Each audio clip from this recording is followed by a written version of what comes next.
Varmt välkomna allesammans till detta Vinnova-seminarium som vi kallar nu Hög tid för systemtransformation. Och särskilt välkomna också till er som följer oss på webben.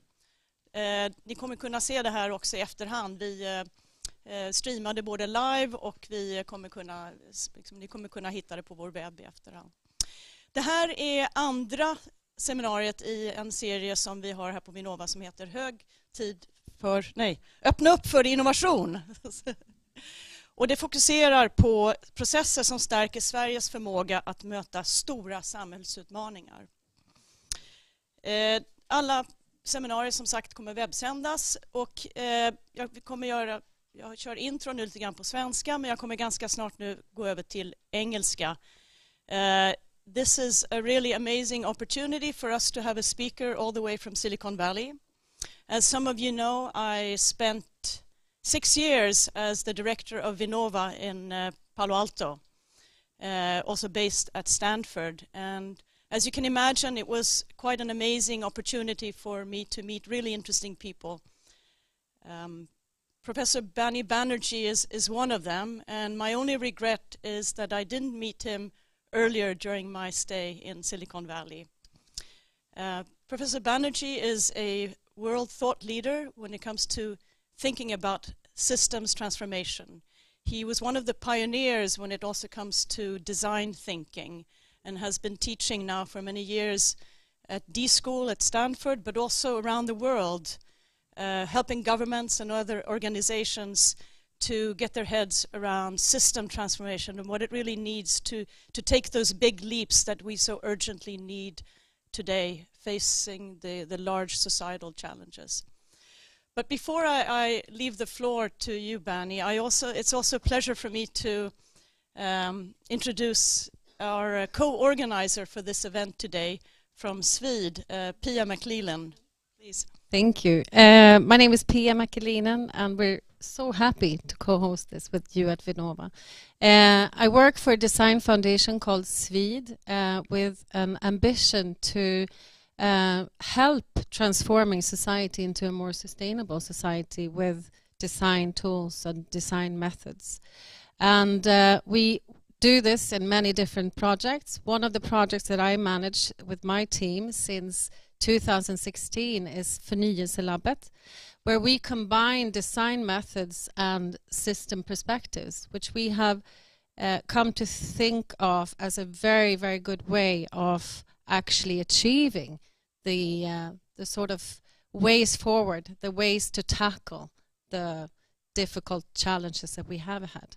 And we are I think we are in need of new methods, new processes, new ways of governing or governing principles. And we are in need of new ways to collaborate across sectors, because these complex challenges that we face today, they are here now, we need to act now, but we also need to act maybe in different ways than what we have before. So we have been truly inspired by Banerjee. We're so happy to have him here as a guest of honor, thanks to Vinnova today. And so looking forward to listening in on the tools and the ways you think that radical innovation with a system perspective is possible. So thank you. Thank you, Pia. And just for your information, there will be a possibility also to ask questions. There will be a presentation. And then I hope that we can get a good discussion going. But just make sure that you get the mic, because we are recording this. Anyway, so without any further ado, please welcome Professor Banerjee.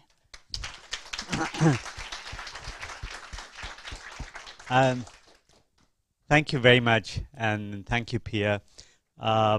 It's such a pleasure to be here and in the same room where we've spent the last 2 days doing a workshop, and I see a lot of familiar faces here, and it tells me that a really messy room can still be cleaned up. Like yesterday, this place looked like a bomb had gone off, excepting it had, instead of throwing shrapnel, it had thrown Post-its, and it was like the whole walls were covered. So it's a real pleasure for me to speak to you today about something I'm really, really passionate about. But before I get into what what the topic is, I'd like for all of us to step back a little bit and reflect on the fact that we are really bound by the fact that we are in a very, very special moment in the history of our civilization, and we are all denizens of this podunk little planet, and we are now at a point where the backdrop of how we do work and the backdrop within which we conduct our business has altered radically, and altered radically in a way that it's posing some really big questions for us. And those prompts are something that we now need to grapple with. And essentially the big thing that has happened is that there are people alive now, and most of the people in the room who began their lives before this age before we were in the Anthropocene, and now we are smack in the middle of the Anthropocene, where our activity, the collective impact of the activity, has managed to change the workings of the planet, the stability of which our entire civilization depends on, and something that we've been able to essentially push to the backdrop and push as something that is an infinite resource and is something that our organizational systems do not need to grapple with. And so it was in everybody else's backyard but not ours, and now suddenly it is on our front yard. And what that means is that there is a profound disconnect between how we are thinking and how we might need to think, and that's something that I'd like to talk about. And I think that the biggest issue out here is that the kind of questions that are facing us are something of the order of this, which is that the kind of targets we ourselves say we need are things on the left column, which is like 40% more fresh water, 40 to 45% more food, a huge amount of increase in our energy capacity. Meanwhile, reductions in CO2, and this could not happen too soon. And these are just general numbers, orders of magnitude. But we are in the midst of mass extinction that we haven't seen since the dinosaurs went extinct, right? And this is and even if we take into account that the fact that we are adding more people to the planet every few years than it took from the beginning of time to let's say the early 1800s, and what it means to the adaptive capacity at the planetary level, and what it tells us is that the time constants of the changes that we are making, and also the changes that are happening, and our ability to adapt to them, are out of sync, right? And so that the difference in that, the ability to do that, means that our confidence level in being able to achieve this in and of themselves, if we just worked on any one of these, would be questionable, really low. But the insidious aspect about this is that these are interconnected. You cannot get more food without more water. You cannot get either of those without expending more energy, and you can't do any of these without having an impact on the emissions, on greenhouse gases. The fact that these are so intricately tied means that we have our current approaches are not just lower our confidence level by another order of magnitude. So that's essentially what we have, and what that means is that what we are looking at are challenges. If we have to characterize any challenge, any problem, and if like this computer had to break and someone asked me to fix it, if they gave me the right tools and 3 days to do it, it would constitute a certain kind of challenge. And if it broke and they didn't give me any tools and gave me 3 minutes to solve it, it would be a slightly different kind of challenge. But if it's not the computer that's broken, but if it's society that's broken, it's a different kind of problem, right? So problems have different characteristics, and here are some of the things we are dealing with. These challenges are extremely scaled. They're complex, and I'll get to complexity in a bit. A lot of them are very urgent and non-linear, which means that they are not nice and even in time, but they sometimes are exponential, sometimes are stochastic, and they're very, very integrated, as I just mentioned. And some of them are critical, which means that it's one stitch in in time will save 9. But in this case, it's a little bit like putting a fire out now will cause the entire building to not go on fire. So critical. And what we are observing of the systems of the world is that there's increasing levels of volatility and uncertainty. And these have big implications because we have set ourselves up for managing risk, but not managing uncertainty, right? And we are dealing with increasing levels of ambiguity about what the future holds and the various ways in which the frame-changing technologies, etc., are going to intersect and interact with each other and create scenarios that are very, very difficult to predict. And I think this is the biggest one of all, which is we are our own worst enemy. This situation is not accidental. It is the byproduct of how we've conducted ourselves as a species, right? And our organizational systems and our institutional systems and the way we decide and the way we frame success, etc.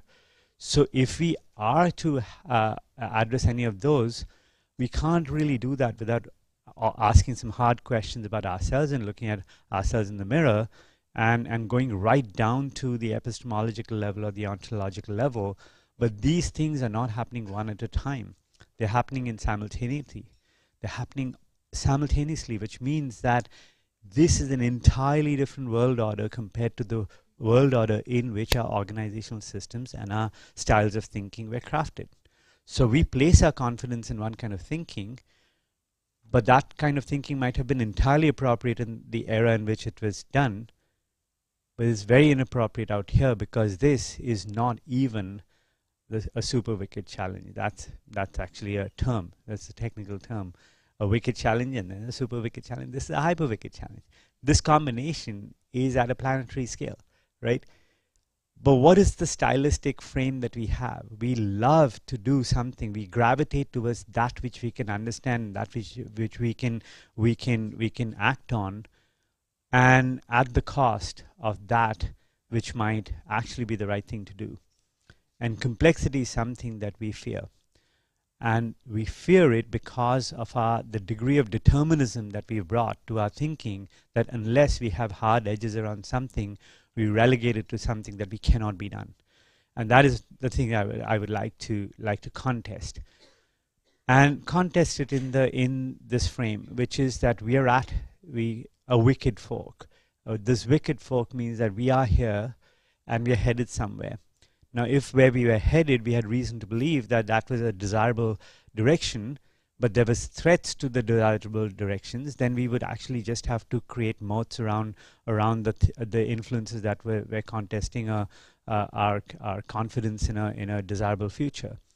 But there's every reason to believe that it's not even a desirable future that we are living in, that we are in the midst of an existential threat. And what we want is a different point to a different direction, and there's a profound gap between these two, right? And if there is such a gap, then the question is, how do we navigate that gap? How do we actually make happen? Because this is probably the only generation that has the opportunity to make a real difference. In Daria's words, she mentioned it and she framed it so beautifully that this generation has the opportunity to do something. The next generation will bear the repercussions of what we do or do not do, right? And so the question is how we are all caught in our own jobs and our own business and so on, but this is the backdrop in how we operate. So what are some of the levers we can push and pull, given that we don't have a blank slate, given that our organizations are what they are, and are there pathways to transitions, right? And first and foremost, I think it is a reconciliation of, it's a mindset issue, and it's a positional frame. We have to place our feet and show up in a different way. And that is, systemic challenges have to be met with systemic interventions. If you have systemic challenges and you have interventions that are not systemic, the hope that you will actually create systemic outcomes relies on a great deal of luck. Right, and luck has not been on our side. And if we are actually motivated by challenges that are scaled, let us work in a way where the theoretical chances of really moving the needle are baked in. Because scale is not something we understand particularly well. We are actually very, very good at scale. as a species, we are fantastic at scale. It's the desirable kind that we are not good at, right? So scale is not something we understand particularly well. And so the systems perspective is something that we need to adopt, in my mind, very rapidly. And what that means is that we really bother to understand the underlying system dynamics and develop strategies and theories of change that are in terms of the system dynamics as opposed to being blinded to them. And the reason why we don't do this is, first of all, we don't even know that it might be a systemic issue, but the other issue is that we believe that it can't be done. And I actually would like to contest that, right? So first and foremost, we are talking systemic. I mentioned the word complex. Let's go to a little bit of a framework which explains it, and this is drawn off of David Snowden's Kniffen model, which essentially says there are 4 kinds of challenges. One of them is simple, where this is a self-explanatory system. Nobody had to give you a manual to figure out how to open a door lock. But a complicated system is something like this thing here, the computer here, or a car, or some such thing. It requires a great deal of ingenuity and engineering prowess and expertise and so on and so forth, long supply chains in order to make it happen. And anything that breaks requires a lot of expertise as well. But the difference between complicated and complex is that subsystems in a complicated system can be quote-unquote black boxed, which means that they behave exactly the same way in the same over and over. So transmission of a car will be a transmission of a car. And you can depend on it to be that. And so you can essentially use heuristics that are very different from what you do in complex systems. And in complex systems, you have many actors playing a dance, system actors, and it's more like a game of soccer, where the position and the moves that any actor makes is actually a function of where the other players are and what they're doing. And in that frame, you actually have to think in much more relational ways and understand the relationships and the ways in which the behavior is changing, so as to give the emergent properties of the larger system. And the issue here is that based on our training, based on our organizational mandates and what we are allowed to do, what we are being measured by, etc., and our styles of thinking, our prowess lies here. The reality lies here. And our ability to think here is very underdeveloped at a time where we need it a huge amount, by a lot. But complex systems are complex systems that we choose to depend on their working in a certain way, because they assume a dynamic equilibrium, which is where we say that it's constant, like it'll rain about this time next year and the economy will do this, etc. But they're bound by underlying relationships. When they're broken, they go into chaotic states. And chaotic states is like a forest catching fire, where all the relationships are being broken, and if you come back the next week, you might not find a forest. You might actually find something that doesn't behave like a forest at all. And the important thing here is that as we get from complex systems to chaotic systems, our relative level of agency, given the magnitude of the forces, plummets. So it's a little bit like rushing into a forest with a glass of water. Not much you can do with it, right? And so essentially the difference is that those are problems where you can separate them. Here are problems that are not separable. But look at the way our organizations are formed, the way we work in ministries, etc., etc. This is not how we work. We think of them as separable problems, right? These are ones that need a great deal of consideration, and here is where action is needed. And in this case, action is suggested, but in the other case, action is predicated, right? And so essentially what we are saying is that there are 4 different kinds of challenges, and there are obvious challenges, discrete challenges, systemic challenges, and resilience challenges, which is they are threatening the workings of our functions, because the changes are really threatening continued function.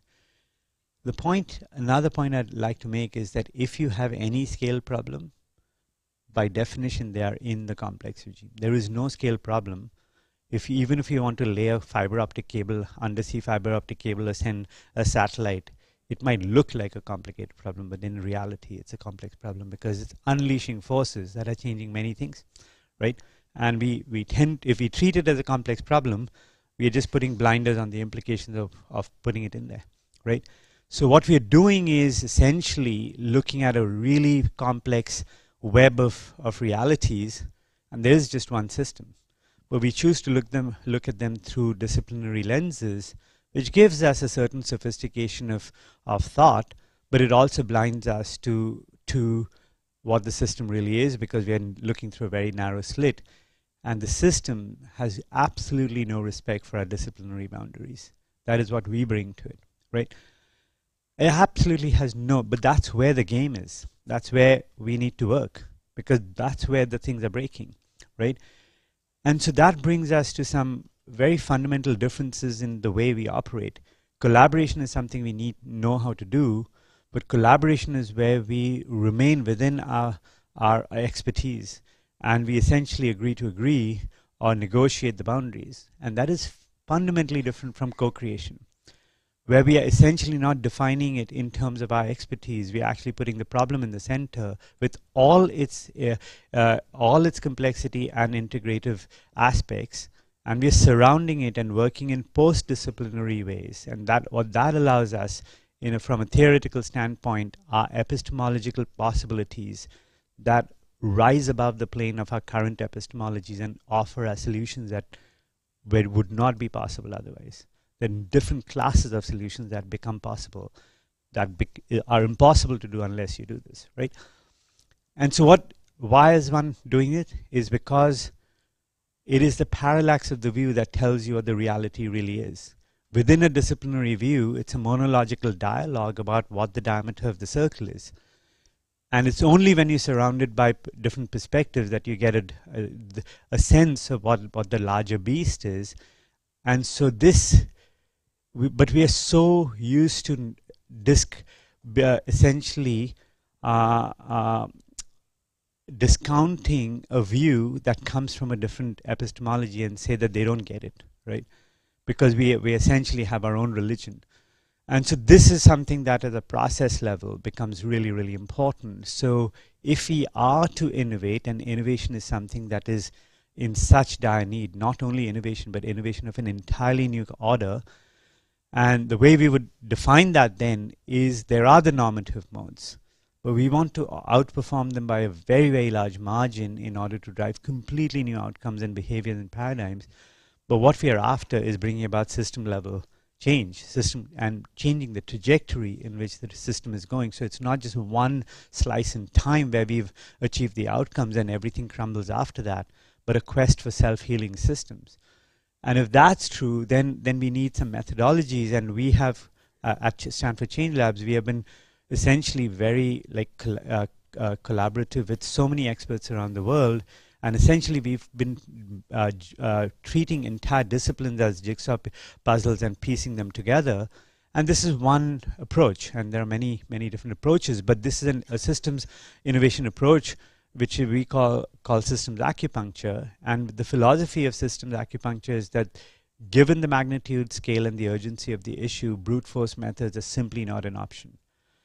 If brute force methods are simply not an option, then let's figure out where to place the acupuncture needle, where in the system it would make more of a difference in creating a disproportionate impact.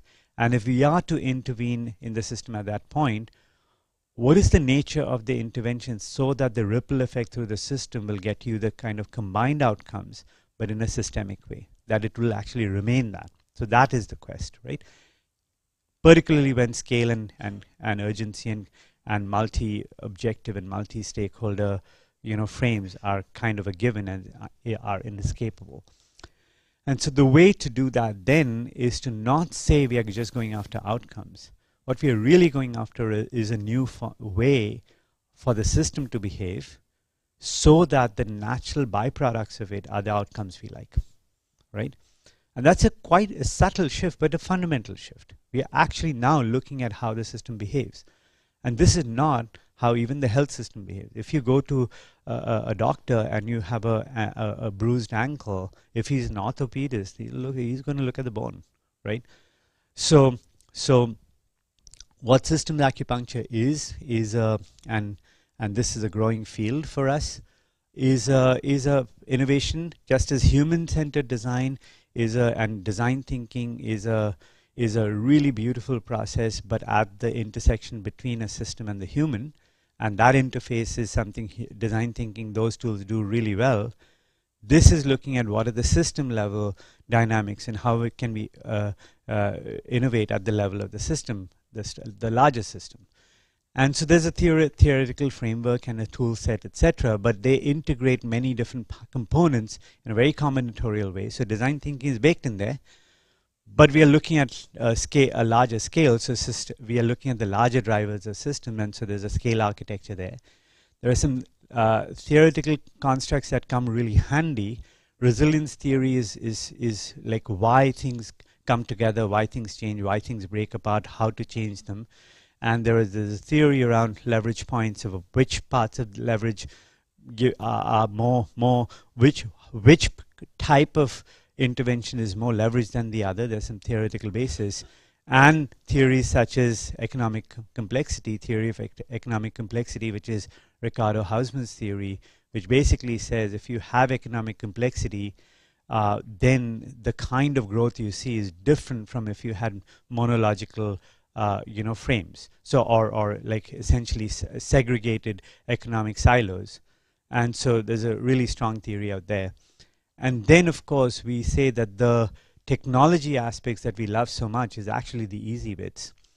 It's the 7.7 billion moving parts, the humans, in an innumerable number of contexts that and situations that completely change their behavior from one thing to the other thing, is there actually the difficult part. So the fact that we have 6 or 7 different fields that has made its business for the last century and a half, understanding behavior, let's use some of that. And there is some really interesting ones, such as the diffusion theory, saying that if you have an innovation, what are the reasons why one innovation spreads across a social system and others don't? And there are principles, so we bake those principles in as design principles. And we are looking at other aspects, like such as technology and business models and data and market models and organizational change as hybrid systems. They're not either it's technology or it's behavior or it's organization. It's all of the ones where you don't essentially, you have a lot of fuzzy edges about how you use them combinatorially, but the non-negotiable aspects of it is that we do not look at one outcome at a time. We are looking at it as multi-outcome, multi-temporal frames, and that's because we are doing that. Then other implications are there, like pipeline thinking is actually not the right way to do it. You actually have to think in platforms, right? But this is what it looks like when you do it. It doesn't look like sitting around a table. It's very action-oriented. This is how you get months' worth of work done in a matter of days, accepting that in those days you come up with propositions that look very unlike what you do, even if you had a few years. You come up with fundamentally different outcomes because of the co-creative bubble that you create. You actually think very differently, and you can actually see the connections, right? And this is what it looks like. These are a whole bunch of people who are experts in the ocean systems, but they're different experts, and they don't understand each other's expertise. And sometimes the mapping functions look as crude as this, but it can show you things that have been sitting under everybody's noses for decades and they've not seen it, right? And so I'm just showing a picture to show you, but what are the class of challenges that these are particularly useful in? These are the kind of problems that we use as a substrate to design our tools around. So how, in an area with water stress, how do we deliver at least 100 liters to a distributed community that is, upwards of 750 million people? How do you do that? Or the fact that the oceans are dying, and the entire community, which is a very large community on the entire coastline of the planet, that depends on its livelihood and its food on ocean systems at a time where under that beautiful blue surface there's a cataclysm taking place, and it's threatening everything. And how do you make an inroad into that? Or the fact that we have a train wreck happening and not even in slow motion. is happening in extremely expedited rates, which is the extreme rise in the demand for food in collision with vast amounts of forest land, but not just forested land, the biodiversity. And we don't understand how important biodiversity is. It's as important as climate. We lose biodiversity, the functions of our food systems just go away, etc. Right? So where we use systems acupuncture is that it's a 2x2 where this is complicated and complex, and this is where the scale or the implication risk is low, and here it's high. And when you have both, then this is the class of techniques you want to use. But I would actually say that this is a null set, because if you have scale, this should go out here. It has to be systems based, right? So a few questions to ask oneself, saying how do we get started? First and foremost, let's not run away from complexity. The first order of complexity is actually very elegantly arrived at, the recognition of the first order. The very nuanced bits can take lifetimes to uncover, and they're dynamic systems, so they change from under your feet. But to essentially just look at the big picture and see what the first order effects are, where there's a lot of ground to be covered and a lot of opportunity, that is something which is very easily done. And the question is, to what extent are we involving them in our day-to-day practices and our week-to-week practices? What do our meetings look like?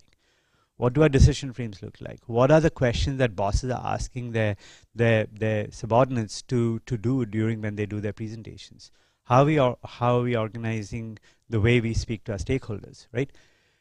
And that leads to this bigger question, is that the nature of leadership is changing. We had a leadership model that was in the experience economy, and before that the consumption economy, but we are now in a transformation economy.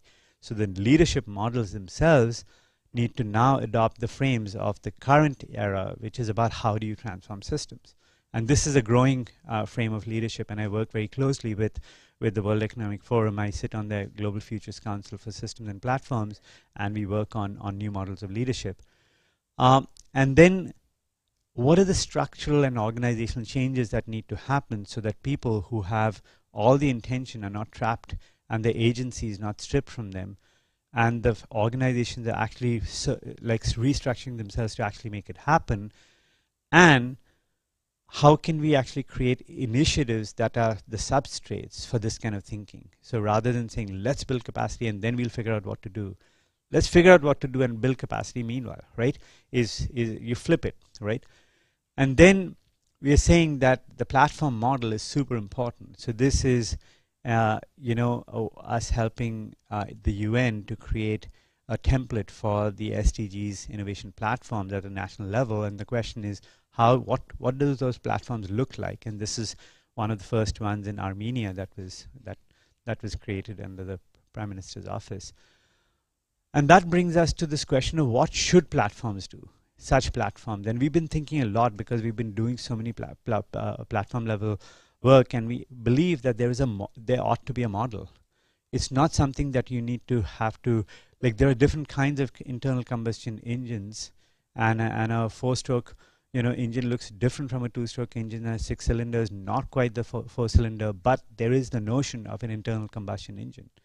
So the question is, if you have to put in an organizational system that is of a new sort, but the one that will become as standard as an accounting division or a R&D division is to industry, what does that look like, right? And so that's the question we've been asking, and we've been trying to formulate what that looks like, and essentially something that is really geared to take the horsepower of existing organization and to do a bit of a judo without changing everything in order to really negotiate this difference, right? And so this thinking is on, and essentially the quest we are on is not just an instance but a model.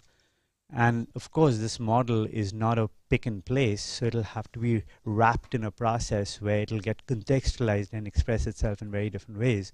But let's figure this out, because time is not on our hands, on our side, right? And what I'm hoping, I know I'm being a little provocative, But the thing to take away are two things. That first and foremost, we can change systems. It can be done. And if you don't believe me, then speak to people who went in the system design space, are in the system design space, and ask them how quick the transition was. It's just, and for me, I was saying that the other day, I don't know how to play music. It looks like black magic to me. I don't believe anyone can play music, right? And it's just like that, right?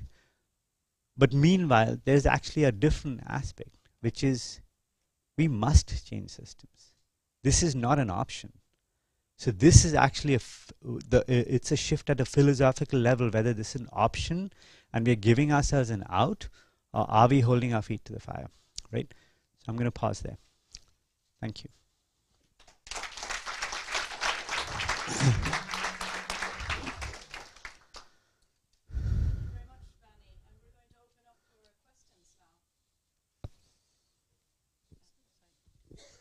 Any immediate, yes. And please also say who you are. Thank you very much. Very inspirational talk. Olga Kordas, I'm Director of Strategic Innovation Program, Viable Cities, and I'm also a researcher at KTH working with complex system simulations. So what we are trying to do, we are trying to design transitions from one system, and we are working with urban systems as complex systems of complex systems. And then we try to even accelerate those transitions. And we are coming back to the transition community in research. It's really sorry for very research-oriented question. Then the big discussion in transition communities, if we believe in complex systems and the features, is it possible to steer transition at all? It's a question about ontology and epistemology. Is it possible to steer transition if we think about complex system with all the feedback loops and balancing powers and self-organizations and so on? So when you say transition community, you weren't just talking about the transition town movement. You're talking about a larger community. That is okay. Yeah. So first of all, this is a non-deterministic space, which means that you are not pushing this soapbox car from a top of a hill that has to navigate a winding road, expecting it to navigate itself. We are actually creating the capacities and the feedback loop in the way in which we are creating the transitions, so that whatever theory we have and is essentially a theory, we have the ways in which to create the dashboard so that we can re-navigate. But your question was one of at the ontological structure. My belief is that it's not as if you're shifting from one ontological and epistemological structure to another ontological and epistemological structure, because that takes on the challenge of trying to essentially get everybody to change their religions into another religion.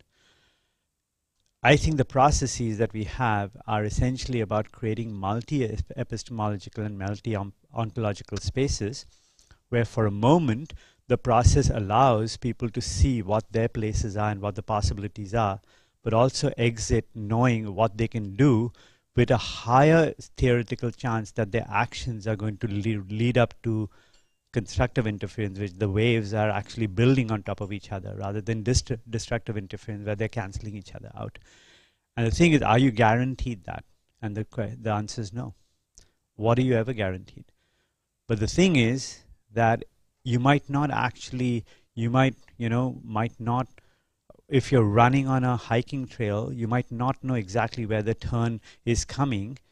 And so if someone asks you, do you know exactly when you're going to turn right? No. And if you're playing soccer, do you know exactly where you're going to be in minute 32? No. But it's pretty good to not play soccer blindfolded, is what the thing is, right? So this thing is about taking the effort to understand the systems to the extent one can, but quickly understanding our agency in terms of the changes that we can make. But in a way where ontologies are not crushed, but you're creating multi-ontological spaces. I don't know if that answers your question. Thank you very much. I think that I have a take from your slide. So when my colleagues would discuss those ontology and whether we can steer transition, I would say, okay, probably we cannot, but we must. Thank you. Thank you.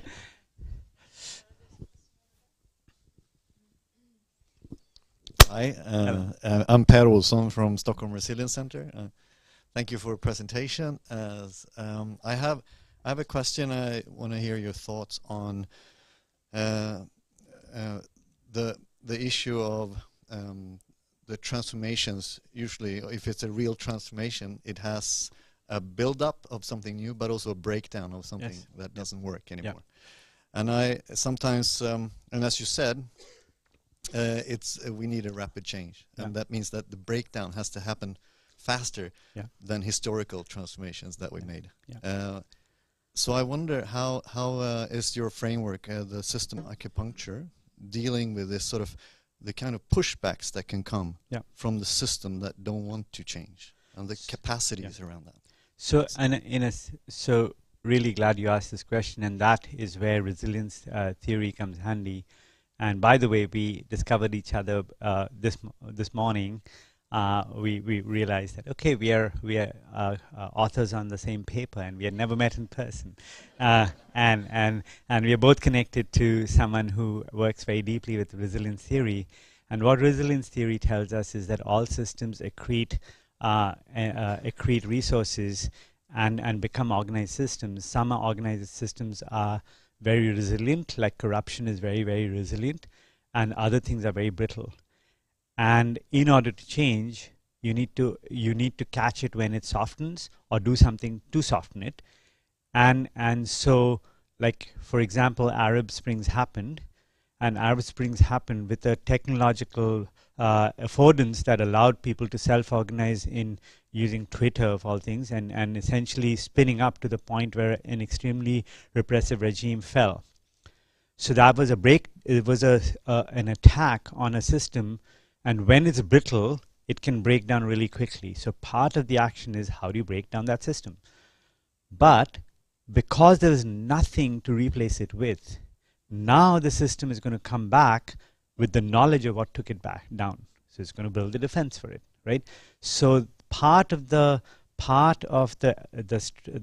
architecture of change of design is the dyad between what is it that's going to soften the system or break a system down, or how are you going to replace it with something that trumps the current one. And inevitably, the moment you have something, the antibodies are going to crop up, right? And so how can we do it so that it's not a frontal war when your army is weak, right?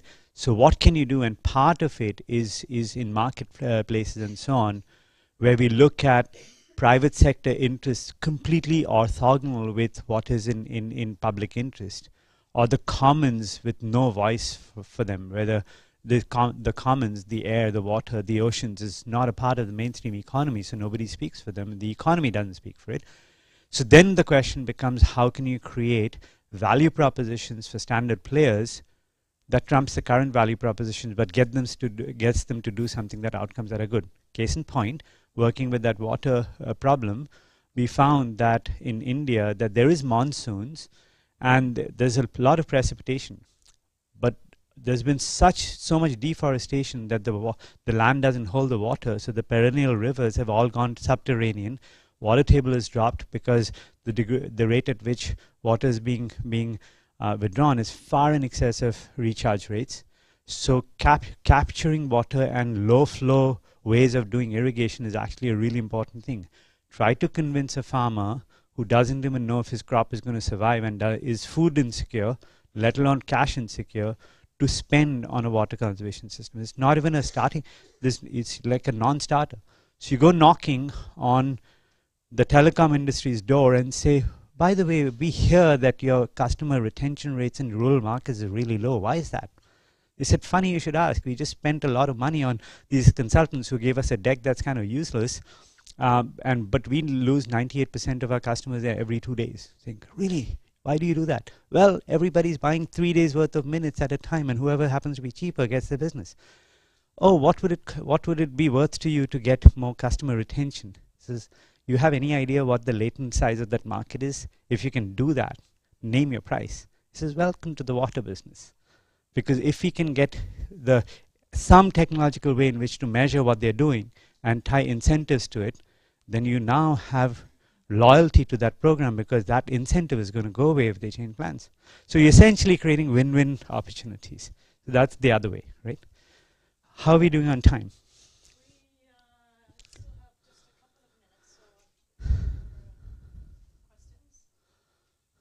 Is this working?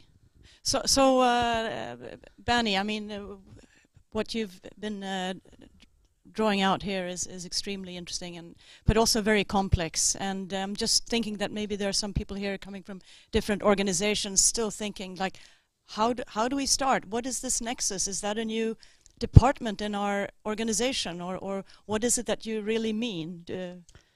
So I think that part of it is like, if you look at your own organizations, no matter what you call it, certain organizational functions are more transformative than others.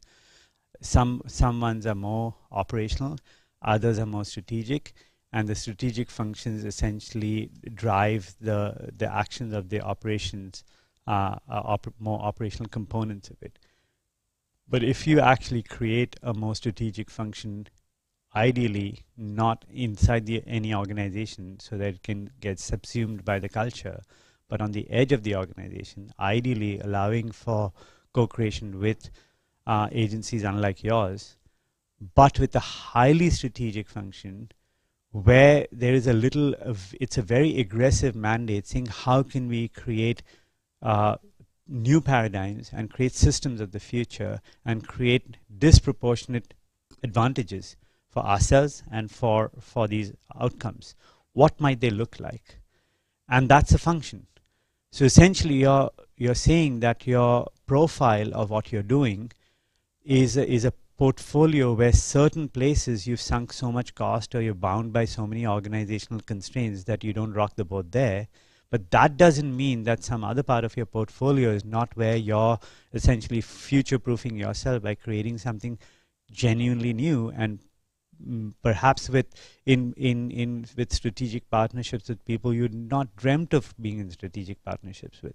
But what does that function look like, right? So essentially saying that's the function we need, and let's not just build it within our organization, let's build it on the edge or outside with other people in there. So I can speak for this for a long time, but we've run out of time. All right. Thank you very much, Bani. And I just wanted, before I stop, I just wanted to say that from Vinova's side, of course, we see this as extremely important for us to move a little bit quicker towards the real transformations that we need. So we're now on a path to see how we can build capacity in Sweden to be able to, to scale also the possibility of having these different changes take place.